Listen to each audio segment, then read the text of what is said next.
नमस्कार दोस्तों। अमेरिकी प्रेसिडेंट ट्रंप की जिद और सनक ने -12 डिग्री सेल्सियस में तेज बर्फबारी के बीच हजारों लोगों को यूं सड़कों पर आने और प्रदर्शन करने को मजबूर कर दिया है।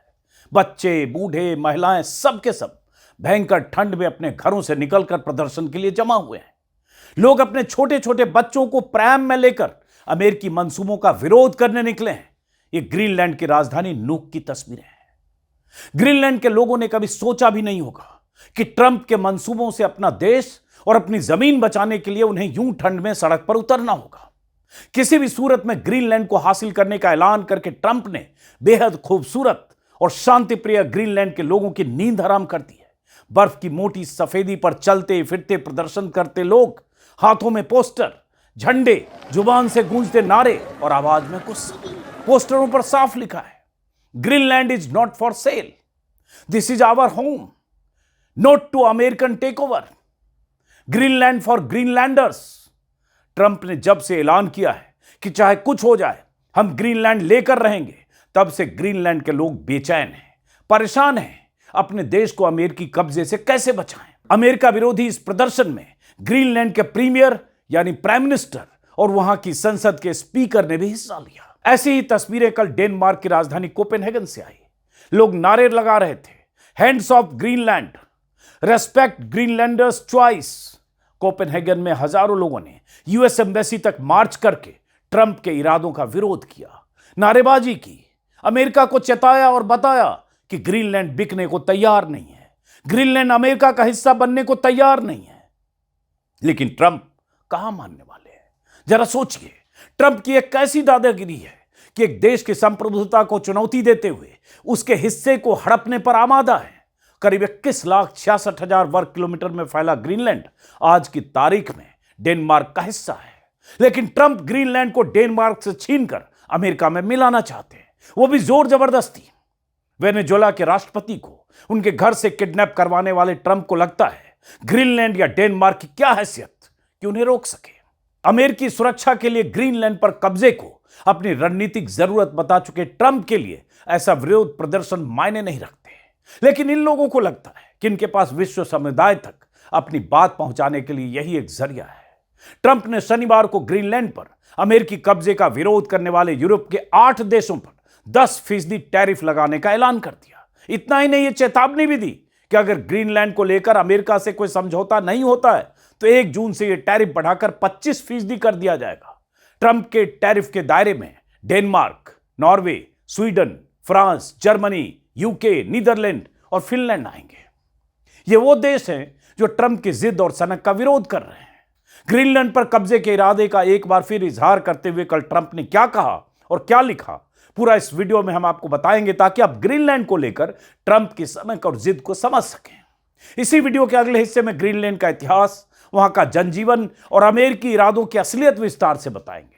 आप चाहे दुनिया के जिस भी हिस्से में रहते हो, आपको यह जानना जरूरी है कि दुनिया में क्या हो रहा है। अमेरिका किस तरह से दादागिरी करके सेल्फ रूल वाले इलाके ग्रीनलैंड को जबरन हथियाने और निगलने की कोशिश कर रहा है। पूरा वीडियो देखिए और समझिए।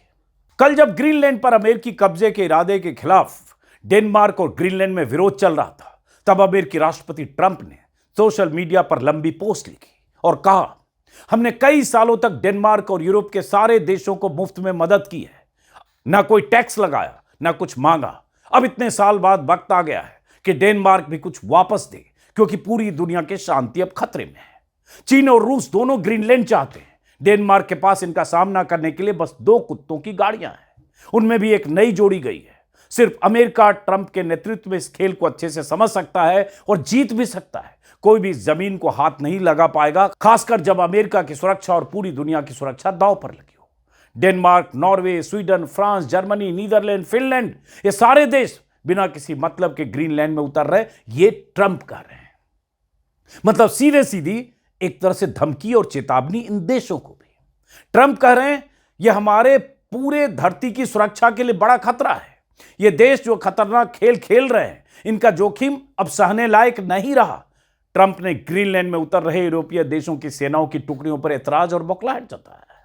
मतलब यह कि हम डेनमार्क का हिस्सा रहे ग्रीनलैंड पर कब्जा कर लेंगे या उसे खरीद लेंगे, भले ही वो बिकने को तैयार ना हो, लेकिन कोई रोके नहीं। कोई टोके नहीं, कोई विरोध करे नहीं, क्योंकि हम अमेरिका हैं। कुछ यही लहजा, कहीं कुछ यही अंदाज है ट्रंप का। और इसी तरह से उन्होंने यूरोपीय देशों को धमकाते हुए लिखा, दुनिया की शांति और सुरक्षा बचाने के लिए इस खतरनाक हालात को अभी बिना एक सवाल पूछे खत्म करना जरूरी है कि 1 फरवरी 2026 से Denmark, Norway, Sweden, France, Germany, Britain, Finland से अमेरिका में आने वाले हर सामान पर 10% अतिरिक्त टैरिफ लगेगा। 1 जून 26 से यह टैक्स बढ़ाकर 25% कर दिया जाएगा और यह टैक्स तब तक लगता रहेगा जब तक ग्रीनलैंड को पूरी तरह से खरीदने का सौदा पक्का नहीं हो जाता। मतलब सीधे सीधे ट्रंप धमका रहे हैं कि ग्रीनलैंड को हम खरीद कर रहेंगे, कब्जा करके रहेंगे। जो विरोध करेंगे उन्हें इसका खामियाजा बढ़े हुए टैरिफ के शक्ल में भुगतना पड़ेगा। डंकी की चोट पर कह रहे हैं अमेरिकी प्रेसिडेंट ट्रंप। ट्रंप ने लिखा और कहा कि अमेरिका पिछले 150 साल से यह सौदा करने की कोशिश कर रहा है। ट्रंप ने अपनी पोस्ट में लिखा कि कई राष्ट्रपतियों ने कोशिश की, लेकिन डेनमार्क ने हर बार मना कर दिया। अब गोल्डन डोम और नए नए हथियारों की वजह से इस जमीन को हासिल करना बहुत ज्यादा जरूरी हो गया है। अभी डोम की सुरक्षा सिस्टम पर करोड़ों खर्च हो रहे हैं, जिसमें कनाडा भी की सुरक्षा भी शामिल है। यह बहुत ताकतवर लेकिन जटिल सिस्टम तभी सबसे अच्छा काम करेगा जब ग्रीनलैंड भी इसमें शामिल हो जाए। इसके आकार, एंगल और जगह की वजह से डेनमार्क और इनमें से किसी भी देश से तुरंत बात करने के लिए अमेरिका अभी तैयार है।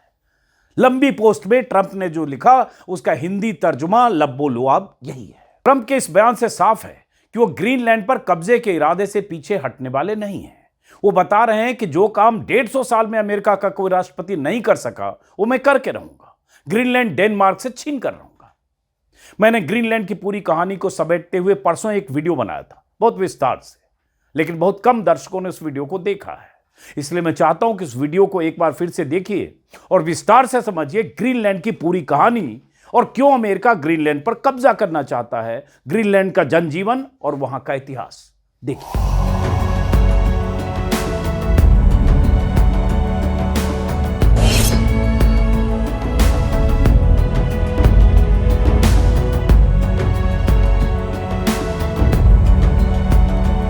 ग्रीनलैंड सालों भर बर्फ में ढका रहने वाला दुनिया का वो भूभाग, वो इलाका जहां कई कई महीने तक सूरज निकलता ही नहीं, हर वक्त चारों तरफ बर्फ ही बर्फ। दुनिया का सबसे बड़ा द्वीप, लेकिन आबादी 60,000 से भी कम, करीब 56,000, यानी दिल्ली के किसी एक मोहल्ले से भी कम। न चमकता हुआ स्काईलाइन, न मॉल, न मेट्रो, न ऊंचे ऊंचे कॉर्पोरेट टावर, न भीड़, न ट्रैफिक, न चुनावी शोर। आज यही ग्रीनलैंड अमेरिका की आंखों की किरकिरी बना हुआ है।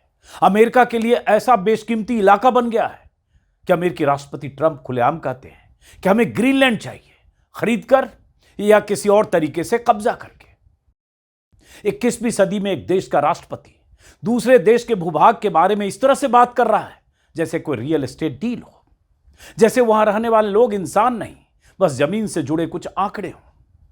ग्रीनलैंड को अमेरिकी कब्जे से बचाने के लिए France, Germany, Britain, Norway, Finland, Sweden और नीदरलैंड की सेनाएं ग्रीनलैंड के बर्फीले हवाई अड्डों पर उतरने लगी है। यूरोप को लगता है कि अगर आज ग्रीनलैंड गया तो कल कोई और इलाका अमेरिका या किसी महाशक्ति के कब्जे में जाएगा। ग्रीनलैंड पर कब्जे के अमेरिकी मंसूबों के खिलाफ वहां यूरोपीय देशों का फौजी जमावड़ा होने लगा। ग्रीनलैंड दुनिया का वो हिस्सा जिस पर अमेरिका हर हाल में कब्जा करना चाहता है, चाहे अरबों डॉलर में खरीदकर या फिर डेनमार्क पर दबाव बनाकर या फिर उससे छीन कर। अमेरिका अपने इन इरादों को अंजाम देने के लिए न तो ग्रीनलैंड के लोगों की राय जानना चाहता है, न ही डेनमार्क की संप्रभुता का सम्मान करना चाहता है, जबकि ग्रीनलैंड कानूनी, ऐतिहासिक और राजनीतिक तौर पर डेनमार्क के अधीन है। ट्रंप कहते हैं कि अगर अमेरिका ने ग्रीनलैंड नहीं लिया तो रूस या चीन ले लेंगे और अमेरिका यह होने नहीं देगा। यह चेतावनी नहीं है, यह सलाह नहीं है, यह एक सुपर पावर की धमकी है। मतलब साफ है, ग्रीनलैंड चाहिए, अब चाहे जैसे मिले। अब चाहे डेनमार्क माने या ना माने, चाहे ग्रीनलैंड के लोग चाहें या ना चाहें, डेनमार्क साफ कहता है ग्रीनलैंड हमारी संप्रभुता है। फ्रांस चेतावनी देता है आर्कटिक को सैन्य अखाड़ा मत बनाओ। जर्मनी कहता है जबरदस्ती हुई तो यूरोप अमेरिका रिश्ते टूट जाएंगे। अमेरिकी दादागिरी और धमकी के खिलाफ भयंकर नाराजगी है, लेकिन ट्रंप अपनी बात को बार बार दोहरा रहे हैं, हमें ग्रीनलैंड चाहिए हर कीमत पर। आखिर ऐसा क्या खास है ग्रीनलैंड में? वहां का जनजीवन कैसा है? सालों भर भयंकर बर्फबारी के बीच वहां कैसे लोग रहते हैं? ग्रीनलैंड का इतिहास क्या है? ग्रीनलैंड पर डेनमार्क की दावेदारी कब से और कैसे है? अमेरिका हर हाल में ग्रीनलैंड को डेनमार्क से क्यों छीनना चाहता है? ग्रीनलैंड में यूरोपीय देशों के फौजी विमान क्यों उतरने लगे हैं? ग्रीनलैंड के लोग किसी भी सूरत में अमेरिका के साथ क्यों नहीं जाना चाहते? रूस और चीन की नजर ग्रीनलैंड पर क्यों है? इस वीडियो में विस्तार से सारे पहलुओं पर आज मैं बात करूंगा। मैंने भी ग्रीनलैंड पर पहले इतना नहीं पढ़ा था जितना बीते दिनों में पढ़ गया, क्योंकि ग्रीनलैंड की लगातार चर्चा होने लगी, अमेरिकी कब्जे का अंदेशा होने लगा। जो पढ़ा समझा वो आपको इसी वीडियो में विस्तार से बताऊंगा।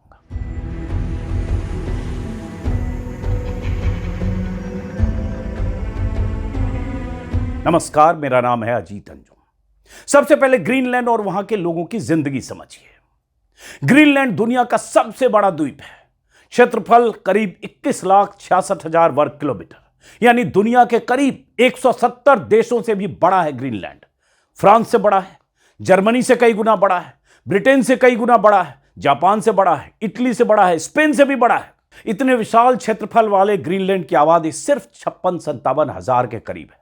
आकार बहुत बड़ा है लेकिन आबादी बहुत कम। संसाधन अपार है और जगह रणनीतिक। ग्रीनलैंड में साल का सबसे बड़ा हिस्सा अंधेरे और रोशनी के चरम का गवाह बनता है। गर्मियों में कई हफ्तों तक सूरज डूबता ही नहीं, यानी मिडनाइट सन।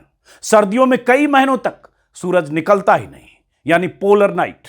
लेकिन इसका मतलब यह नहीं कि जिंदगी ठहर जाती है। घरों में तेज रोशनी, स्ट्रीट लाइट्स, लाइट थेरेपी और आसमान में नॉर्दर्न लाइट्स। मिडनाइट सन वाले इलाके में मई के अंत से जुलाई के अंत तक सूरज 24 घंटे डूबा रहता है। रात होती ही नहीं, आधी रात को भी आसमान में उजाला रहता है। लोग घड़ी से ज्यादा सूरज देखकर समय पहचानते हैं। खिड़कियों पर मोटे पर्दे लगाते हैं ताकि सो सकें। पोलर लाइट वाले इलाके में नवंबर से जनवरी फरवरी तक सूरज हफ्तों या महीनों तक नहीं निकलता है। उत्तरी ग्रीनलैंड का इलाका जहां 3-4 महीने तक सूरज नहीं दिखता, लेकिन इसका यह मतलब नहीं कि पूरा अंधेरा होता है। दिन में नीली हल्की रोशनी रहती है। बर्फ सूरज की पुरानी रोशनी को रिफ्लेक्ट करता है। चांद और सितारे बेहद साफ दिखते हैं। ग्रीनलैंड के हर घर में तेज एलईडी लाइट्स का इस्तेमाल होता है। स्ट्रीट लाइट्स लगातार जलती रहती है। घरों के अंदर पीली गर्म रोशनी, वार्म लाइट का इस्तेमाल होता है। लोग लाइट थेरेपी, लैंप का इस्तेमाल करते हैं ताकि डिप्रेशन ना हो। सरकार मानसिक स्वास्थ्य को लेकर बहुत सतर्क रहती है। ग्रीनलैंड में सड़कें कम हैं, बर्फ ज्यादा है। यहां एक शहर से दूसरे शहर जाने के लिए बहुत मशक्कत करनी पड़ती है। ज्यादातर शहर आपस में सड़कों से जुड़े ही नहीं है, इसलिए सफर बहुत मुश्किल भरा होता है। सर्दियों के मौसम में सबसे भरोसेमंद ट्रांसपोर्ट है डॉग स्लेज। यह हजारों साल पुराना ट्रांसपोर्ट सिस्टम है। दूर दराज के लोग और मछुआरे आज भी डॉग स्लेज का ही इस्तेमाल करते हैं। इसके अलावा स्नो मोबाइल का इस्तेमाल होता है। लंबी दूरी के लिए हेलीकॉप्टर और छोटे विमानों का भी लोग इस्तेमाल करते हैं। इसके लिए डेनमार्क सरकार सब्सिडी देती है ताकि लोग सफर कर सकें। गर्मियों में जब बर्फ पिघलती है तब नाव, छोटी शिप और फेरी मुख्य ट्रांसपोर्ट बन जाते हैं। शहरों के भीतर छोटी सड़कें हैं, कारें हैं, बसें हैं, लेकिन शहर खत्म होते ही सड़क भी खत्म।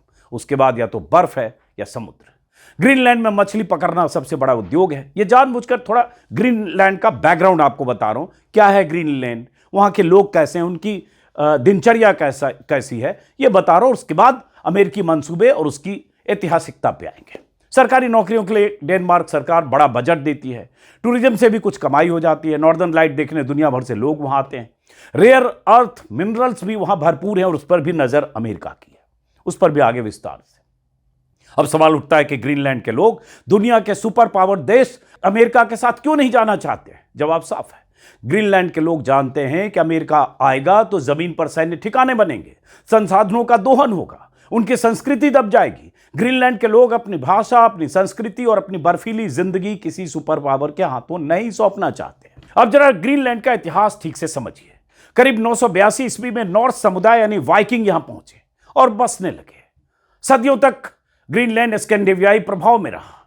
1721 में डेनमार्क, नॉर्वे ने ग्रीनलैंड पर अपना प्रशासन एस्टैब्लिश किया। 1814 में जब नॉर्वे डेनमार्क से अलग हुआ तो ग्रीनलैंड डेनमार्क के पास ही रहा। 1953 में ग्रीनलैंड को डेनमार्क के संविधान में शामिल किया गया और उसे देश का आधिकारिक हिस्सा बना दिया गया। 1979 में यानी 1979 में ग्रीनलैंड को होम रूल मिला, यानी अपनी स्थानीय सरकार। 2009 में सेल्फ गवर्नमेंट यानी आंतरिक मामलों में काफी हद तक खुद फैसले लेने का अधिकार। और आज ग्रीनलैंड के लोग अपनी जमीन, अपनी भाषा और अपनी पहचान को लेकर बेहद सजग हैं। यही वजह है कि ग्रीनलैंड के लोग अमेरिका के साथ नहीं जाना चाहते हैं। अब जरा दुनिया के नक्शे पर नजर डालिए और समझिए। ग्रीनलैंड उत्तरी ध्रुव के करीब आर्कटिक के बीचों बीच है। एक तरफ अमेरिका का अलास्का, दूसरी तरफ यूरोप का दरवाजा और सामने रूस की आर्कटिक सीमा। यानी जो ग्रीनलैंड को कंट्रोल करेगा वो आर्कटिक को देखेगा, रूस की मूवमेंट पर नजर रखेगा, नई समुद्री राहों पर नजर रखेगा और आने वाले दशकों की जियोपॉलिटिक्स तय करेगा। यानी ग्रीनलैंड 3 महाशक्तियों के बीच एक स्थायी चौकी है। जो इस चौकी को कंट्रोल करता है वो आने वाले दशकों में सैन्य ताकत, व्यापारिक रास्तों और वैश्विक वर्चस्व की दिशा तय करेगा। यही वजह है कि ट्रंप बार बार रूस और चीन का नाम लेते हैं। यह अमेरिका की स्ट्रेटजी है। डर दिखाइए, खतरा बताइए, फिर कहिए कि अगर हमने नहीं लिया तो कोई और ले लेगा। We need Greenland for national security, not for minerals. We have so many sites for minerals and oil and everything. We have more oil than any other country in the world. We need Greenland for national security. And if you take a look at Greenland, you look up and down the coast, you have Russian and Chinese ships all over the place. अमेरिकी सांसद Randy fine ने 4 दिन पहले Greenland annexation and statehood act के नाम से एक bill भी पेश किया है। यह बिल प्रेसिडेंट ट्रंप को ग्रीनलैंड को अपने कब्जे में लेने और बाद में इसे अमेरिकी राज्य बनाने के लिए कानूनी अधिकार देता है। और अगर यह बिल पास हुआ तो अमेरिका को ग्रीनलैंड को अपना 51वां राज्य बनाने का अधिकार मिल जाएगा। हालांकि यह बिल अभी से पेश हुआ है, इसे हाउस और सीनेट दोनों में पास होना है। कई एक्सपर्ट्स का कहना है कि बहुत मुश्किल से पास होगा। यह अंतर्राष्ट्रीय कानून के खिलाफ है क्योंकि ग्रीनलैंड पर पिछले 300 सालों से डेनमार्क का कंट्रोल है। हालांकि ग्रीनलैंड की अपनी सरकार है, जैसा कि मैंने आपको शुरू में बताया, अपने चुनाव हैं, लेकिन वहां की सरकार आंतरिक मामले ही संभालती है। विदेश नीति और रक्षा जैसे क्षेत्र डेनमार्क के अधीन है। अब देखिए बीते कुछ दिनों में क्या हुआ। डेनमार्क की अपील पर नेटो सहयोगियों के सैनिक ग्रीनलैंड पहुंचने लगे हैं। Sweden, Norway, Germany, France, Netherlands और कनाडा जैसे देश छोटे स्तर पर अपने सैन्य कर्मियों को भेज रहे हैं। इनका मकसद है ग्रीनलैंड की रक्षा और सामरिक स्थिति को मजबूत करना। इसका मतलब साफ है, यह सिर्फ अमेरिका बनाम डेनमार्क का मामला अब नहीं रहा। अब यूरोप के देश साफ संदेश दे रहे हैं कि अगर अमेरिका ग्रीनलैंड पर जोर जबरदस्ती कब्जे की कोशिश करेगा तो नेटो की नींव हिल जाएगी। यूएन चार्टर के तहत किसी भी देश को दूसरे देश के कब्जे वाले इलाके को बलपूर्वक लेने का कोई अधिकार नहीं है। यह अंतर्राष्ट्रीय कानून के खिलाफ है। अगर अमेरिका इस तरह का दबाव या सैन्य कदम उठाता है तो यह मामला यूएन सुरक्षा परिषद तक पहुंचेगा, सिक्योरिटी काउंसिल तक पहुंचेगा। वहां विकासशील यूरोपीय और वैश्विक दक्षिण के देश मिलकर अमेरिका को चुनौती दे सकते हैं। और शायद यही वजह है कि अमेरिकी संसद के भीतर सिंगल पार्टी समर्थन नहीं है। कुछ सांसदों ने विरोध में भी बिल पेश किया है। इसमें कहा गया है कि ऐसे किसी भी प्रयास के लिए संघीय फंड नहीं दिया जाएगा। रॉयटर्स का एक सर्वे बताता है कि अमेरिका में केवल 17% लोग ही ट्रंप की ग्रीनलैंड एक्विजिशन की कोशिश का समर्थन करते हैं। वहां के अधिकांश लोग सैन्य कार्रवाई का समर्थन नहीं करते हैं। ज्यादातर अमेरिकी मानते हैं कि ऐसी कोशिश नेटो को नुकसान पहुंचा सकती है। बीते 24 घंटों में डेनमार्क ने साफ साफ कहा है, ग्रीनलैंड की सुरक्षा सिर्फ डेनमार्क का मसला नहीं है, यह नेटो की सामूहिक जिम्मेदारी है। यूरोप के कई देशों ने खुलकर समर्थन जताया है। यानी संदेश साफ है, अगर अमेरिका जबरदस्ती करेगा तो यह सिर्फ अमेरिका डेनमार्क का विवाद नहीं होगा, यह नेटो के भीतर सबसे बड़ा नैतिक संकट बन जाएगा। अब सोचिए, एक नेटो देश दूसरे नेटो देश के इलाके पर दबाव बना रहा है। यह वही नेटो है जो दुनिया को कानून और अंतर्राष्ट्रीय नियमों का पाठ पढ़ाता है। और संयुक्त राष्ट्र यूएन, अगर अमेरिका किसी भी तरह से जमीन हथियाने की कोशिश करता है, किसी इलाके को कब्जा करने की कोशिश करता है, तो यह सीधे सीधे संयुक्त राष्ट्र चार्टर का उल्लंघन है। क्योंकि 21वीं सदी में किसी देश की जमीन न तो खरीदी जा सकती है न छीनी जा सकती है। कम से कम कागजों में तो ऐसा नहीं हो सकता।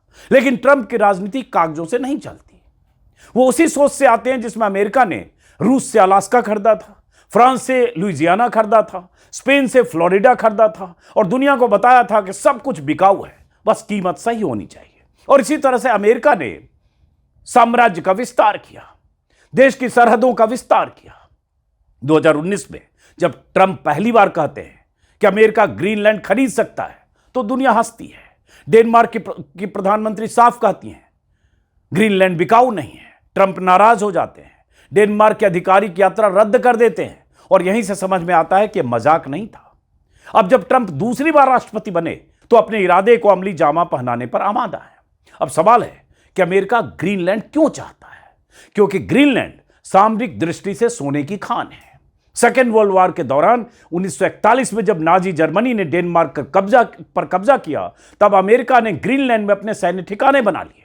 1951 में डेनमार्क और अमेरिका के बीच एक डिफेंस डील हुई, एक रक्षा समझौता हुआ, जिसके तहत अमेरिका को ग्रीनलैंड में स्थायी सैन्य मौजूदगी की अनुमति मिली और यही बना थूले एयरबेस, जिसे आज पिटुफिक स्पेस बेस कहा जाता है।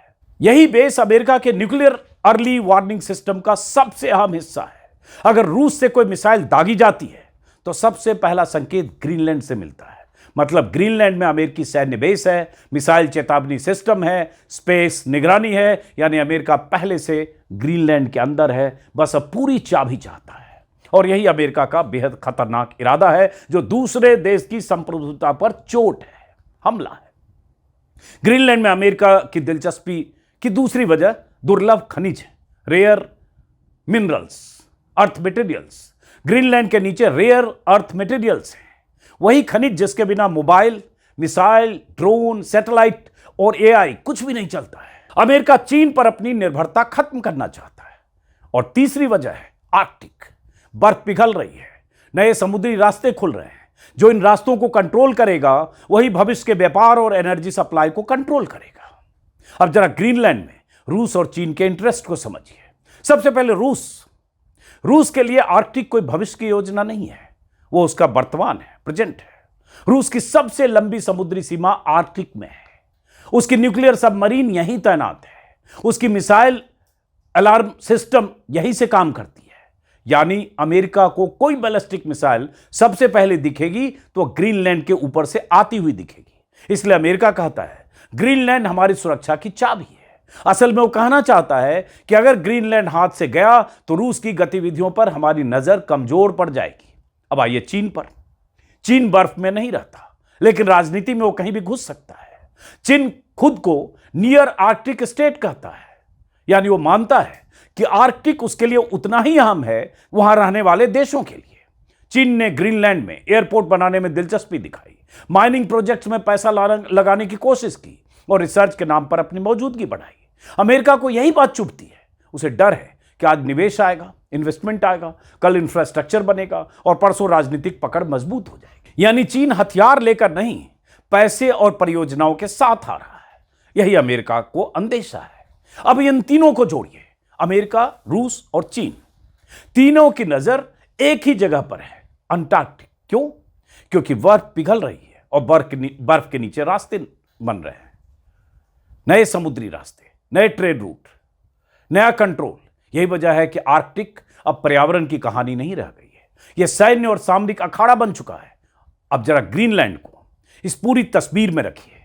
ग्रीनलैंड अगर अमेरिका के कंट्रोल में जाता है तो रूस की निगरानी आसान हो जाएगी, चीन की एंट्री मुश्किल हो जाएगी और अमेरिका आर्कटिक का गेटकीपर बन जाएगा। और यही वजह है कि अमेरिका हर हाल में ग्रीनलैंड पर अपना कब्जा चाहता है।